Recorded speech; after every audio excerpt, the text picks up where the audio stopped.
Obunachilar shu oltiqli bag'ida silos sezonlari boshlandi. Arzimagan shu ozginagina siloslar boshqalarni bu sharoitda ham kelib bemalol silos qilishingiz mumkin. Biz traktor yoki o'ratsani qoplamasligi mumkin. Endi buni hozir chiqarishlarini ham ko'rsatamiz. Mana hozir mana bularni olib mana bemalol qarang.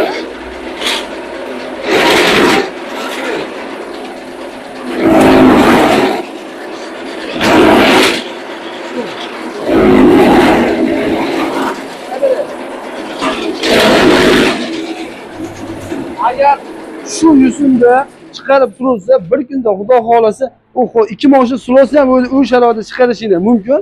Bemalol o'zimizning do'kondan shunaqa ijara xizmatlari, bularning yangi variantlari ham juda ham ko'p. Xohlagan turinglardan bor, siloslarni bemalol hashar tanlamaydigan joylarimiz bor. Kimga shunaqangi ijara, yangi variantlar sotiladigan variantlardan kerak bo'ladigan bo'lsa, bemalol murojaat qilaverasizlar. O'zingiz bilgan Namangan 3 lager ko'cha boshida agrotexnika do'koniga murojaat qiling, ishingni tez sur'atli bitirib beramiz. Ukajon, mana uni ishlashlari sizga yoqdimi? Yoqdi, rahmat. Yaxshimi? Ha, yaxshi. Bo'ldi. Mijozimizga gaplarni eshitib, Xudo xolasa zo'r like podpiskangizdan chiqmasin. Barchalaringizni kutib qolamiz. Barchalarga rahmat.